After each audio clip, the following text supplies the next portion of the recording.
सहनो भवतु सहनो भुनक्तु सह वीर्यं करवावहै तेजस्विनावधीतमस्तु मा विद्विषावहै।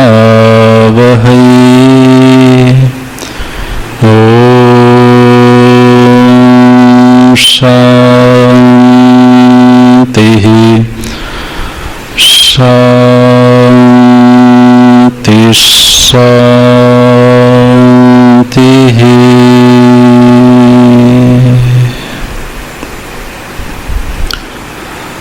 सदाशिवसमारम्भाम्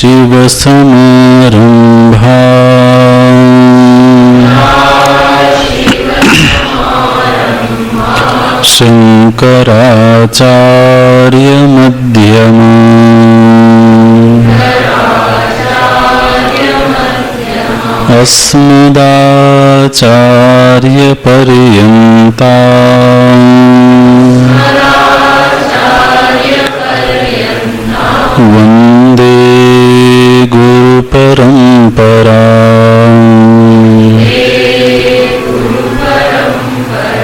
शङ्करं शङ्कराचार्यं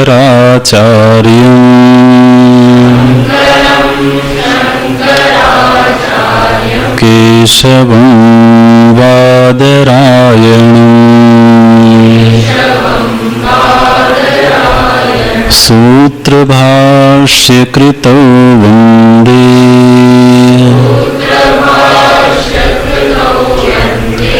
भगवन्तौ पुनः पुनः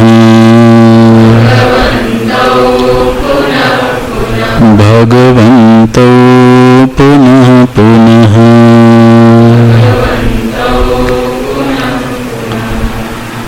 वेदो नित्यमधीयतां तदुदितम्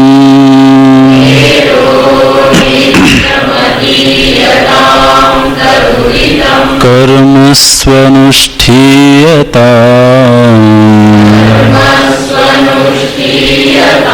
तेनेशस्य विधीयतामपचितिः।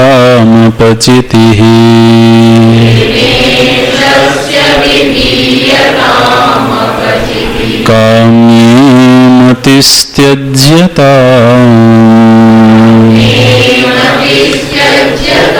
पापौघः परिधूयतां भवसुखे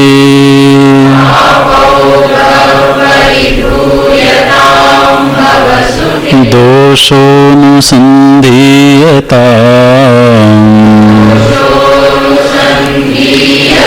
आत्मेच्छा व्यवसीयतां निजगृहात्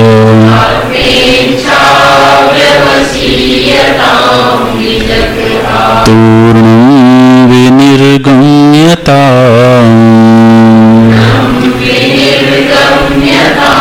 संगः सत्सु विधीयतां भगवतो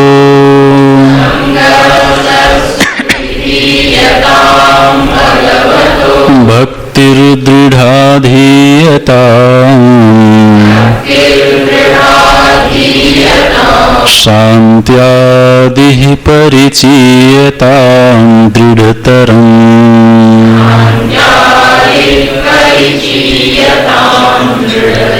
कर्माशु संत्यज्यताम्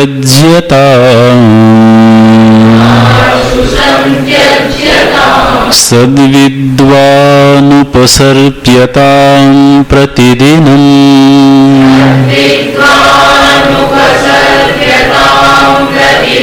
तत्पादुकासेव्यताम्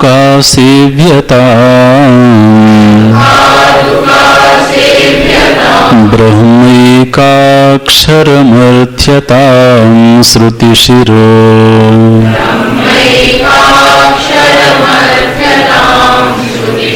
वाक्यं समाकर्ण्यताम्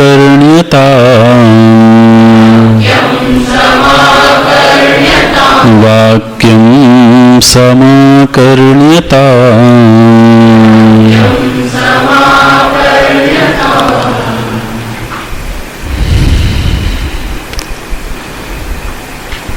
भगवतो भक्तिर्दृढ़ाधीयताम्। भगवान के चरणों में दृढ़ भक्ति हो, ये भक्ति भक्तों के संग से प्राप्त होती है। ये अपने पुरुषार्थ से या केवल स्वाध्याय से मिलती हुई दिखती नहीं है। जब कोई संत, कोई प्रेमी भक्त का संग प्राप्त होता है और उनके हृदय में भक्ति की धारा बहती है, उनके आचरण से, उनके वाणी से वो भक्ति छलकती है, तो उनकी सन्निधि में रहने वाले लोगों में भी वो सिंचित होती है, उनको प्राप्त होती है। भक्त के संग में रहने से भक्ति प्राप्त होती है। योगाभ्यास करने वाले के संग में हूँ तो योगाभ्यास के संस्कार पड़ते हैं। नारद भक्ति सूत्र में लभ्यते तो तत्कृपयैव, भगवत कृपा से या भागवत कृपा से। भागवत मतलब जो भगवान के हैं, या तो सीधे सीधे भगवत कृपा प्राप्त हो जाए। ऐसा लगता है कि भगवत कृपा भी सद्गुरु के रूप में ही प्राप्त होती है। यदि संत का सानिध्य मिल गया, भक्त महापुरुषों की सन्निधि मिल गई, तो वो भी भगवत कृपा का ही परिणाम मानना चाहिए। गोस्वामी जी ने तो कहा कि ये जो शरीर प्राप्त हुआ है, ये भी उन्हीं की कृपा से प्राप्त हुआ है। कबहू की करी करुणा नर देहि, देत ईश। ऐसा उनका स्नेह है, ऐसा उनका प्रेम है, स्नेह के वशीभूत होकर के तो उन्होंने ये शरीर प्रदान किया। अब जरूर कुछ न कुछ पूर्व शरीर में रह करके हुआ होगा। पूर्व शरीर में रहते हुए कुछ योग्यता जरूर प्राप्त हुई होगी, जिससे कि उनके हृदय में करुणा जागी, उनके हृदय में स्नेह जागा कि इसको शरीर देना चाहिए। और शरीर मिलने के साथ ही अच्छा परिवार का मिलना, अच्छे वातावरण का प्राप्त होना, अच्छे लोगों का संग प्राप्त होना, ये जो कुछ भी मिला है, इसको जब हम याद करते हैं तो इससे भी भक्ति दृढ़ होती है। जब अपने पुरुषार्थ की न्यूनता और उनकी कृपा की बहुलता दिखती है तो उनके प्रति तो कृतज्ञ हुए बिना रहा नहीं जाता। यदि कोई संवेदनशील व्यक्ति है,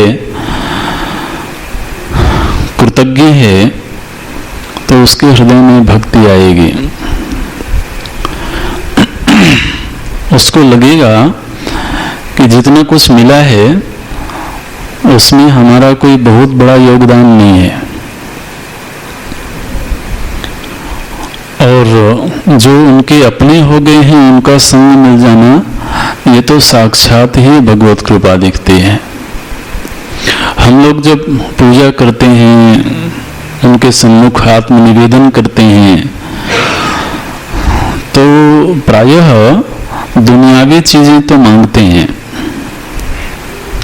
लेकिन बहुत मुश्किल होता है जबकि हम कभी ये मांग करते हों कि संतों का संग दो। तो स्वास्थ्य की मांग करते होंगे, धन की मांग करते होंगे, परिजनों की मांग करते होंगे, लेकिन हमें अच्छा संग मिल जाए ये मांग हमने की हो ऐसा याद नहीं आता है। जब तक कि सत्संग नहीं मिला और ये पता नहीं लगा कि ये भी मांगने की चीज है, ये भी मांगनी चाहिए वहां जाकर के। तो बिना मांगे ही यदि मिला तो उसको क्या कहेंगे? कृपा ही कहना पड़ेगा। और बिना पुरुषार्थ के मिला। गोस्वामी जी ने सत्संग के दो कारण बताए। एक तो बोले कि राम कृपा बिनु सुलभ न सोई, है ना। और दूसरा कारण उन्होंने बताया पुण्य पुंज बिनु मिले ही न संता। अब ये दो कारण किस तरह से हैं? या तो हमारे पुण्यों की बदौलत, हमारे पुण्यों की पूंजी थी जिससे सत्संग मिला, संतों का संग मिला, या उनकी कृपा से मिला। पुण्य मतलब हमने अच्छे पुरुषार्थ किए होंगे, अच्छा सत्कर्म किया होगा, सत्कर्म किया होगा, सेवा की होगी, दान पुण्य आदि किए होंगे।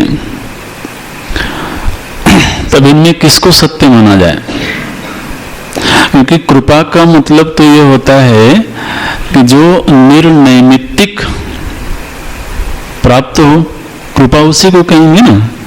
किसी निमित्त के बिना अगर निमित्त पूर्वक कुछ प्राप्त हुआ तो उसको कृपा की संज्ञा तो नहीं दी जा सकती।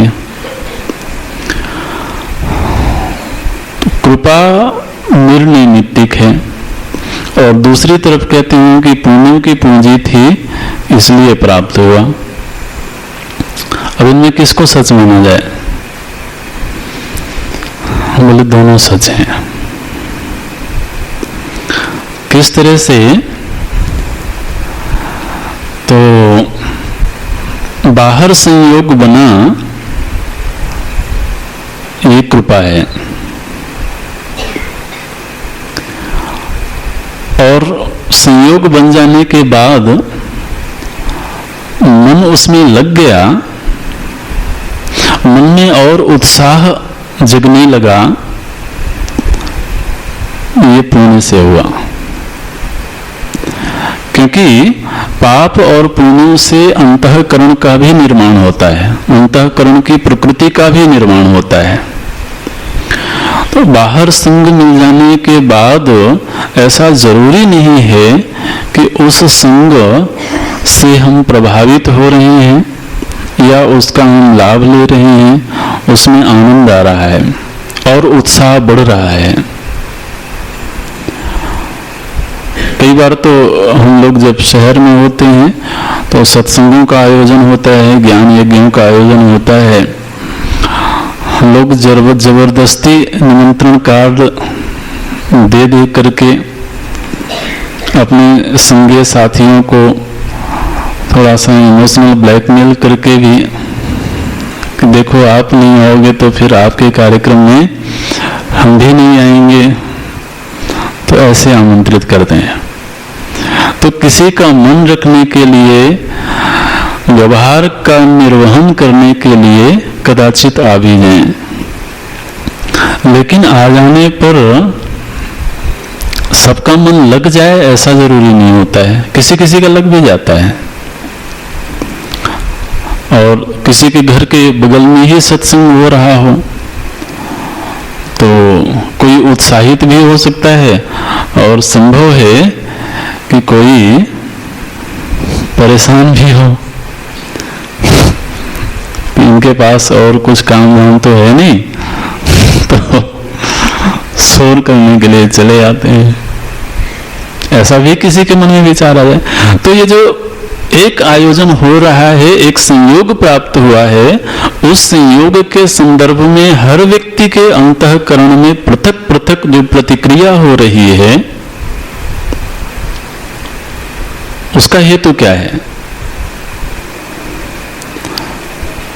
क्योंकि अगर वो भगवत कृपा होती तो वो सभी में एक जैसी ही वृत्ति पैदा होती। भगवत कृपा से सभी को वो संयोग सुलभ हो गया, लेकिन सभी के अंतःकरणों में जो पृथक पृथक विचार आए वो उनके अपने संस्कारों, अपने पुण्यों से आए। तो सत्संग का मिल जाना, इसमें दोनों हेतु हैं। संयोग बन गया और उस संयोग से हम आनंदित हो रहे हैं और ज्यादा कृतज्ञ हो रहे हैं, और ज्यादा कृतज्ञता का भाव पैदा हो रहा है कि देखो तो सही, बिना हमारी किसी योजना के, बिना किसी पुरुषार्थ के ऐसा संयोग प्राप्त हुआ। जरूर वो हमसे कुछ अपेक्षा करते होंगे। तब फिर वो जब कृतज्ञता बढ़ने लगती है तो उनके लिए जीना सहज होता है, उनके लिए कर्म समर्पित करना आसान होने लगता है। उन्हें कोई अनजाना है, किसी से परिचय ही नहीं है, तो उसके प्रति कैसे कर्मों का समर्पण हो सकता है? तो आनुकूल्य से संकल्प, पिछली कक्षा में हम लोग जो प्रसंग देख रहे थे, उनकी अनुकूलता में रहने का ढंग ऐसा हो गया, रहनी ऐसी हो गई कि अब उस हमारे रहने के ढंग से उनको प्रसन्नता मिले। अनुकूल रहने का मतलब क्या है? हमारा रहने का ढंग ऐसा हो गया कि उस ढंग को देख करके वो प्रसन्न होते हैं। ये है। यदि ढंग सही नहीं है तो संभव है कि लोग इरिटेट भी हों, तो वो भी एक प्रमाण होता है कि हमारी रहनी कैसी है। गोस्वामी जी बार बार भगवान से रहने की याचना करते हैं, मुझे ऐसी रहनी प्रदान करिए, संतों जैसी रहने। ये है। तो हमारे रहने का जो तौर तरीका है, अनजाने में दूसरों में उसका जो प्रभाव होता है, वो भी एक प्रमाण होता है कि हम ढंग से रह रहे हैं कि कहीं कुछ त्रुटि है। तो हम हमेशा ही दूसरों को दोष नहीं दे सकते हैं कि ये तो जब देखो तब मेरी उपेक्षा करते हैं। कहीं ऐसा कुछ तो नहीं है जिससे वो ना चाहे करके भी उपेक्षा करने को मजबूर हो। तो वो महाराज ऐसा बना लेता है कि उसके कपड़े पहनने के ढंग से भी वो प्रसन्न हो जाते हैं, उसके चलने के ढंग से भी प्रसन्न हो जाते हैं, उसके वाणी से प्रसन्न हो जाते हैं। ये है आनुकूल्य से संकल्पा, उनके अनुकूल रहना। प्रातिकूल्य से वर्जनम, जहां कहीं ऐसा लगता है कि ये त्रुटि है, ये उनको अच्छा नहीं लगता है, तो अच्छा नहीं लगता तो प्रयत्न पूर्वक उसका त्याग हो। अब उनको अच्छा नहीं लगता है या अच्छा लगता है, ये जानने के लिए उनके समीप रहना होता है। दूर दूर रह के तो पता नहीं लगेगा कुछ, तो उनकी समीपता मिले। रक्षिष्यति इति विश्वासः गोप्तृत्व वर्णनम तथा, वो रक्षा करेंगे हर तरह की परिस्थिति में, ये विश्वास। और ये विश्वास जैसा कि हम लोग चर्चा कर रहे थे कि जब परीक्षण होता है तो परीक्षण से विश्वास दृढ़ होता है। अपने पूर्व की ही स्मृतियों को जागृत किया जाए तो कभी ऐसी घटनाएं भी घटी होंगी जो बहुत दर्दनाक रही होंगी। ऐसी घटनाएं घटी होंगी जिनके सामने जीना मुश्किल था, लेकिन जैसे जैसे समय गुजरा वो विस्मृत हो गई। हम प्रसन्न हैं, आनंद में हैं। तो ये विस्मृति और स्मृति भी उनके अनुग्रह से ही प्राप्त होती है। तो बार बार उन्होंने हर मोड़ पर रक्षा करी है, इसको याद करने से भी ये विश्वास बढ़ता है। कार्पूर्ण आत्मनिक्षेपा, ओ दैन्य का भाव हो। और ये दैन्य ऐसा आनंददायक है। देखें, दुनिया के सामने जब हम दीन होके जाएंगे ना, तो दुनिया हमारी उपेक्षा करेगी, लेकिन उनके सामने दीन होके जाएं तो वह हमें दीन रहने नहीं देते हैं। ये जो सायुज्य, सालोक्य आदि मुक्तियां होती हैं, तो उनमें एक मुक्ति का स्वरूप है सारूप्य। वो अपने जैसा ही रूप दे देते हैं, अपने जैसा ही ऐश्वर्य प्रदान कर देते हैं। हो सकता है भक्त उसकी मांग न करे, भक्त को लगेगा ये क्या है, मैं आपकी तरह ऐश्वर्यशाली थोड़ी होना चाहता हूँ, मैं तो आपकी सेवा में रहना चाहता हूँ। शत्रुघ्न जी को भगवान ने मथुरा का राज्य दिया। शत्रुघ्न जी को वो अच्छा नहीं लगा, क्योंकि श्री भरत जी को कहीं का राजा नहीं बनाया गया, उस समय श्री लक्ष्मण जी को नहीं बनाया गया। तो शत्रुघ्न जी को पीड़ा होती है, कष्ट होता है कि हमारे राम तो सार्वभौम अधिपति हैं, उनके सामने और कोई कैसे राजा बन सकता है। तो हमें तो सेवा में रहने में आनंद है। तो प्रार्थना करी उन्होंने भगवान से कि भगवान, मैंने युद्ध इसलिए थोड़ी किया था, युद्ध का प्रतिदान मिला था ना। तो उन्होंने आकर के निवेदन किया कि मैंने इसलिए थोड़े ही युद्ध किया था कि वहां का शासन आप मुझे दे दें। भगवान बोले कि बात ऐसी है कि वो राज्य यदि शासक विहीन हो जाएगा तो उपद्रव होगा, इसलिए मेरा सेवक बनकर के राजा बनो। और फिर श्री शत्रुघ्न जी के सेवा करी उन्होंने।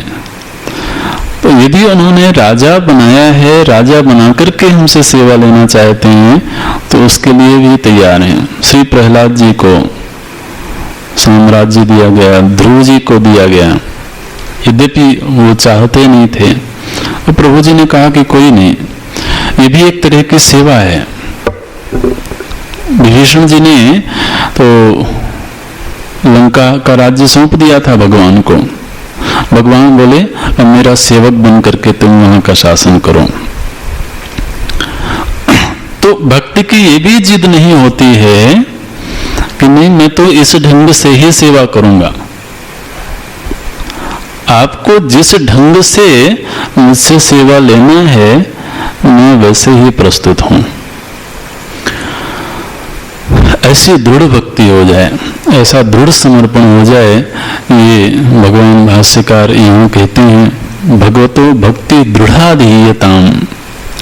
और हृदय में भक्ति की धारा बह चले तो जितनी संपत्तियां हैं वो तो समय समय अपने आप आने लगती हैं। शांत्यादि परिचीयताम दृढ़तरम कर्माशु संत्यज्यताम।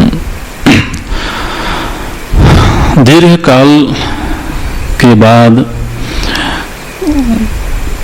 कर्म से भी अब उसका चित्त उपराम होने लगा। तब क्या कहते हैं, बोले सद्विद्वान उपसर्प्यताम। किसी सद्विद्वान, किसी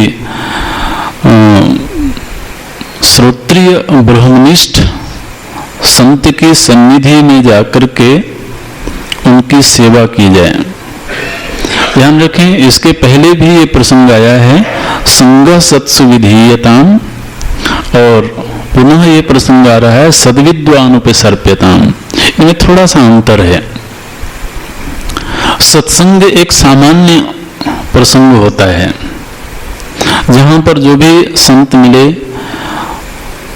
उनके साथ रह करके उनके प्रवचनों का श्रवण करना, उनके उपदेश का श्रवण करना, ये सामान्य सत्संग होता है। इस सत्संग से जो ज्ञान प्राप्त होता है उसे आपातत ज्ञान बोलते हैं। तो अब जैसे हम लोग भी जब तक गुरुकुल में नहीं आए थे तब भी कहीं ना कहीं तो सत्संग करते ही थे। तो कोई भी नगर में, गांव में संत आए तो सत्संग में चले गए। लेकिन फिर महापुरुषों का संग करते करते, सत्संग करते करते एक ऐसी स्थिति आनी चाहिए जब किन्हीं के प्रति गुरु भाव का निर्माण हो।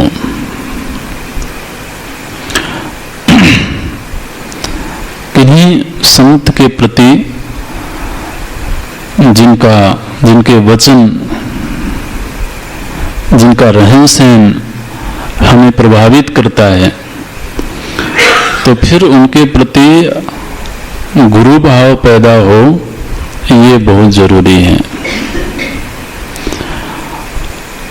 और गुरु भाव पैदा हो तो वो केवल छिपा ना रहे, उसकी अभिव्यक्ति भी हो।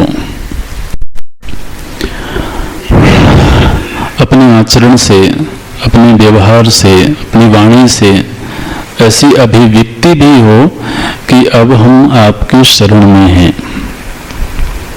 और आप हमारे ऊपर कृपा करें, अनुग्रह करें। अब देखिए, जब सत्संग होता है ना, तो सत्संग में जो चर्चा होती है वो सार्वजनिक होती है। जैसे कहीं शहर में सत्संग करने गए तो वहाँ श्रोता वर्ग में किस किस बैकग्राउंड के लोग हैं ये तो मालूम नहीं होता है। तो वहाँ सत्संग का जो स्वरूप होता है वो सार्वजनिक होता है। लेकिन फिर अगर किसी को सद्गुरु की सन्निधि मिल जाए तो उसको ध्यान में रखते हुए जो उपदेश किया जाता है वो फिर विशेष हो जाता है। वो सार्वजनिक सत्संग की तरह नहीं होता है, क्योंकि उसमें सामने वाले की उसकी स्थिति का ज्ञान है, उसका बौद्धिक धरातल क्या है इसका ज्ञान है, और किस तरह से इसको साधना पद्धति बताई जाए, किस तरह का योगाभ्यास करवाना है, ध्यानाभ्यास करवाना है, मंत्र जप करना है, वो जो व्यक्तिगत मार्गदर्शन मिलता है वो सामान्य सत्संग में नहीं मिलता है। और दूसरी बात ये होती है कि जो सार्वजनिक सत्संग होता है उसमें हमारे पास ये विकल्प होता है कि उनके जो कही हुई बातें हैं उन्हें हम स्वीकार करें या नहीं करें, ये स्वतंत्रता हमारे पास में होती है। लेकिन यदि हमारे आचार्य ने, हमारे सद्गुरु ने व्यक्तिगत रूप से उन्हें आदेश दिया कि ऐसा करना है, तो वहां तो और कोई विकल्प नहीं होता है। और कोई विकल्प नहीं होना शुभ है। साधना के पथ पर यदि बहुत सारे विकल्प हों तो साधना बनती नहीं है। एक कभी इच्छा होगी कि चलो थोड़ा दृष्टा का अनुसंधान करते हैं, साक्षीपने का अभ्यास करते हैं, फिर कभी मन में आएगा नहीं भजन करना चाहिए, नाम जप करना चाहिए। ये क्या रूखा सूखा सा लगता है, बैठे रहो जप किया जाए। फिर कभी लगेगा कि नहीं ब्रह्म चिंतन करना चाहिए। तो ये जो विविध विकल्प मन के सामने खड़े होते हैं ये तभी होते हैं जब हमने इसको कोई अनुशासन नहीं दिया है, कोई सुनिश्चित मार्ग नहीं दिया है, और अपने स्वयं के द्वारा चुना हुआ जो मार्ग है ना उसको छोड़ने का विकल्प भी होता है हमारे पास में। कल हमने निश्चय किया था, आज संभव विचार बदल जाए, कोई और साधना महत्वपूर्ण लगने लगे, यदि किसी ने निर्देश दे दिया कि ऐसे करना है, तो वहां मन के पास कोई विकल्प नहीं होता और वो फिर उस मार्ग पर चल पड़ता है। इसलिए जीवन में ये घटना भी घटनी चाहिए। उसके लिए भगवान बोले सद्विद्वान उपसर्प्यताम, उनके अत्यंत सन्निकट जाओ, अत्यंत समीप जाओ और समीप जाकर के पहले ही दिन महाराज जी मुझे ये उत्तर बताइए, ये प्रश्न है बड़े दिनों से है, आप जरा उत्तर दे दीजिए। पहले सेवा करो।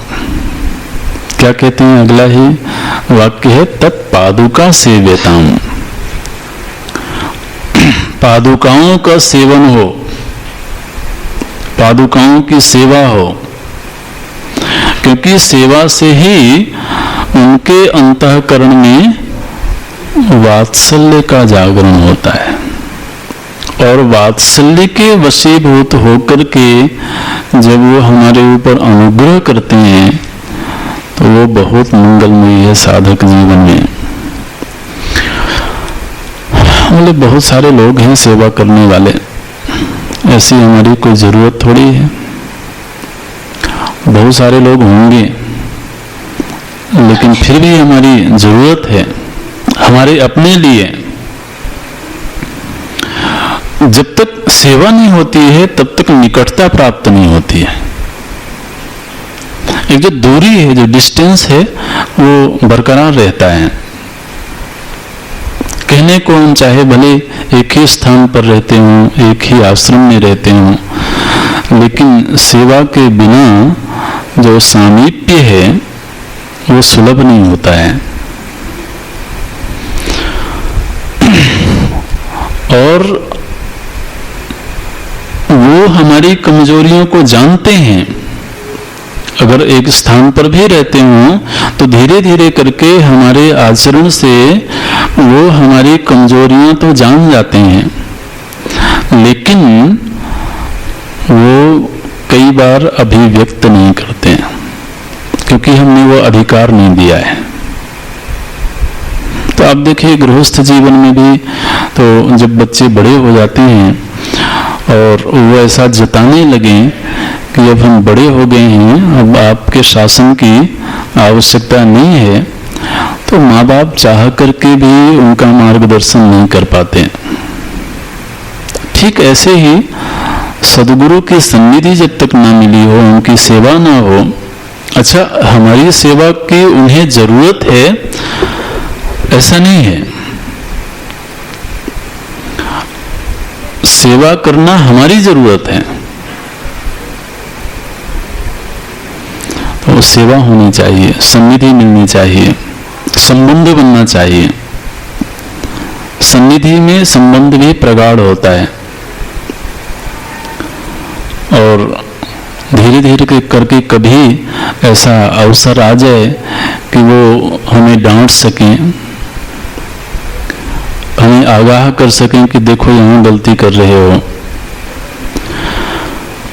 ये जल्दी नहीं होता है, बहुत वक्त लगता है। हम लोगों का जो अहंकार है वो जल्दी से समर्पण करवाता नहीं है। उस साथ में रह करके भी कहीं अपने आप को सुरक्षित रखने का तो भाव बना रहता है। पूरी तरह से कैसे समर्पित हो जाऊं वो होने नहीं देता। और धीरे धीरे थोड़ा सा साधना होने लगे, अभ्यास होने लगे, तो वो और अभिमान को पैदा करता है। इसका मतलब ये नहीं कि साधना नहीं करनी चाहिए, लेकिन साधना करते करते अगर ऐसा लगने लगे कि अब तो हम भी योग्य हो गए हैं, अब हमें उनके मार्गदर्शन की जरूरत कहाँ है, तो फिर बात नहीं बनती है। इसलिए उनके समीप रह करके दैन्यता भी बनी रहे तो वो हमारे लिए मंगलमयी है। उनको ये अधिकार प्राप्त हो जाए कि वो कभी अकेले में भी हमें आगाह करें कि यहाँ गलती हो रही है, यहाँ त्रुटि हो रही है, इसमें सुधार होना चाहिए। और जब कभी डांट पड़ जाए ना तो समझना कि अब बात बन गई।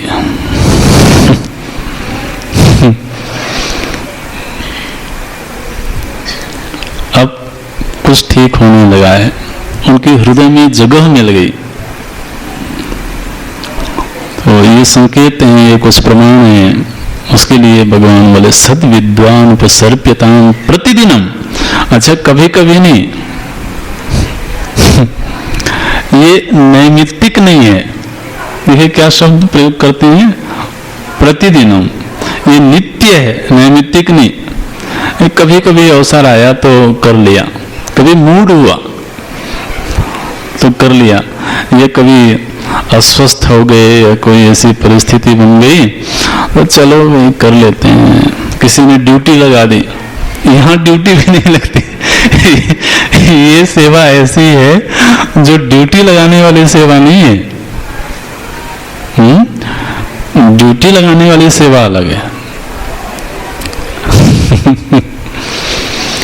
प्रतिदिन होनी चाहिए। सद विद्वान उपसर्प्यताम प्रतिदिनम तत्पादुका सेव्यताम। छोटी से छोटी सेवा भी बन पड़े ऐसी कोशिश होनी चाहिए। उससे क्या होगा, बोले सन्निधि मिलेगी, साधना का मार्ग प्रशस्त होगा और संभव है कि नाम की दीक्षा भी मिल जाए। वो एक पथ बता देंगे कि इस मार्ग पर चलो, ऐसे जप करो, ऐसे ध्यान करो। तो उसके बाद फिर साधना का एक क्रमबद्ध तरीका शुरू होता है। इसके पहले तक सत्संग करते थे, भजन करते थे, वो सब होता था, लेकिन अब मार्ग वेदांत सम्मत साधना की ओर चल पड़ा।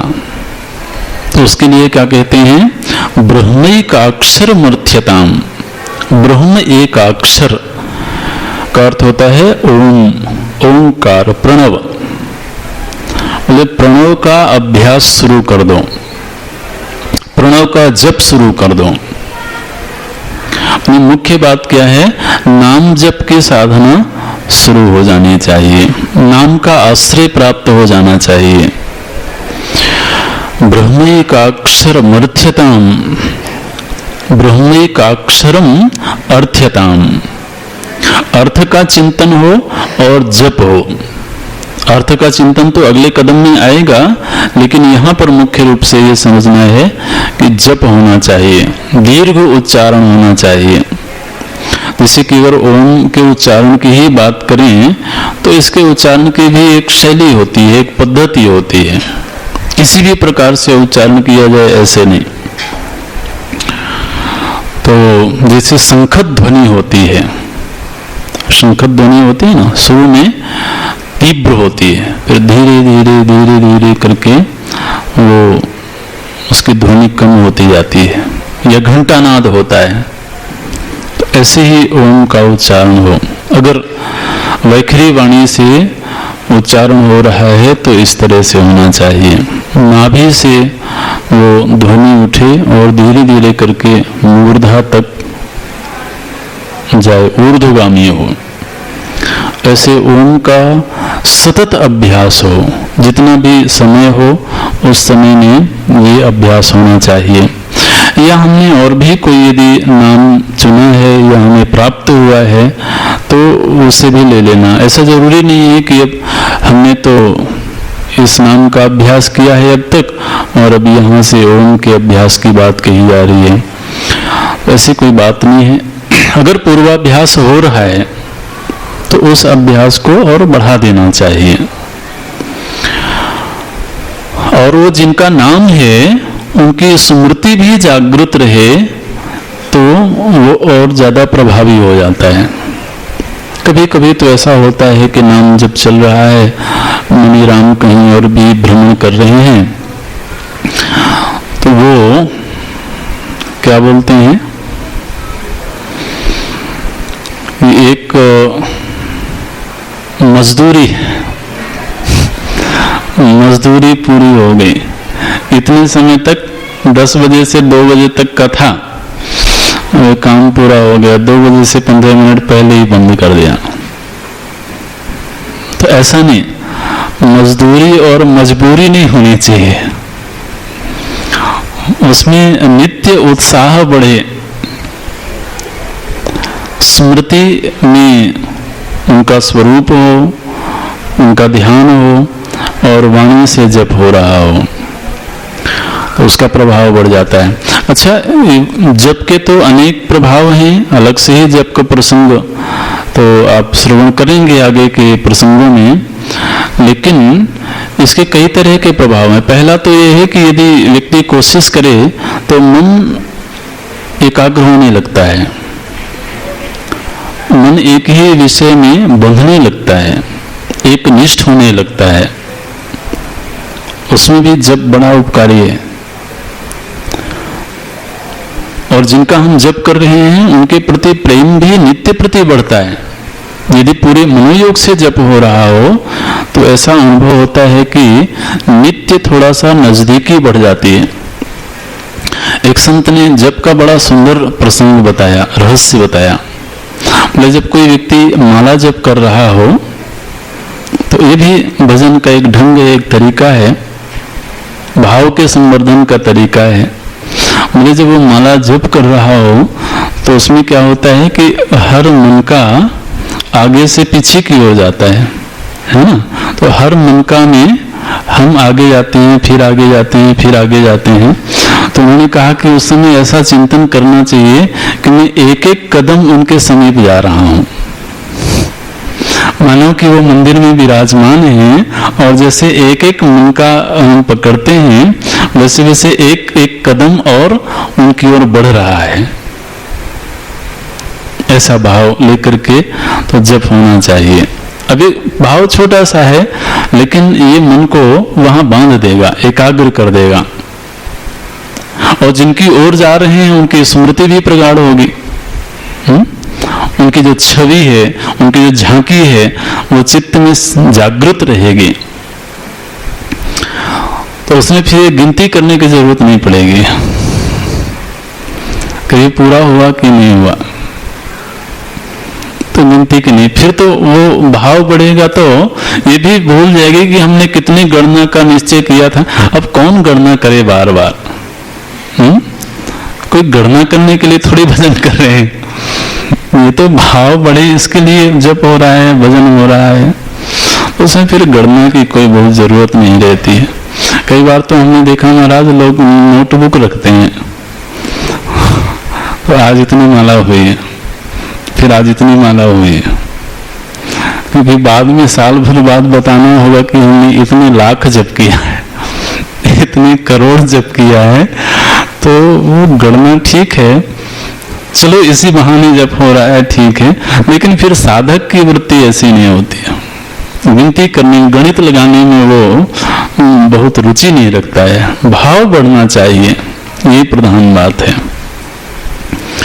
वो बोले ब्रह्मैकाक्षर मर्थ्यताम, ब्रह्मैकाक्षरम, एक अक्षर ब्रह्म का ध्यान हो, जप हो, चिंतन हो।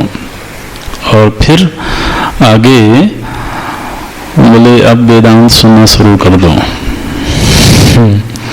श्रुति शिरो वाक्यम समाकरणयताम, अब उपनिषदों का श्रवण शुरू करो। तो आपने देखा सदगुरु का संग मिला, फिर नाम जप शुरू हुआ और धीरे धीरे मन में इतनी योग्यता आई कि अब तो वेदांत श्रवण हो सकता है। साल भर पहले, 6 महीने पहले उतनी योग्यता नहीं थी, लेकिन अब योग्यता आ गई, अब सुन सकते हैं। श्रवण साधना शुरू हो जानी चाहिए। ये क्रम है, आगे अगली कक्षा में देखते हैं। पूर्णमदः पूर्णमिदं पूर्णात् पूर्णमुदच्यते पूर्णस्य पूर्णमादाय पूर्णमेवावशिष्यते। ॐ शान्ति शान्ति शान्ति। शान्तिः। हरिः ॐ श्री गुरुभ्यो नमः। हरिः ॐ।